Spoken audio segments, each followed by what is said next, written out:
We are descending from the Rupin pass at 4,650 under heavy snow. Srini was wishing for some good ice and snow this morning, so I think he got what he wanted. It's pretty cold. We should have crossed a little earlier. 4 o'clock is a bit late, but beautiful weather. Come, let's follow the coach. Why? Coach, lead the way.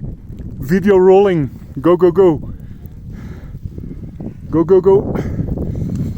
Let's bring some snow home to the Chennai boys. Oh man, my hands are shaking.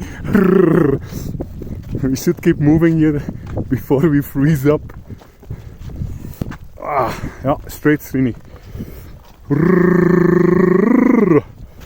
Pin Parvati was better. I was walking in snow, but the weather was better.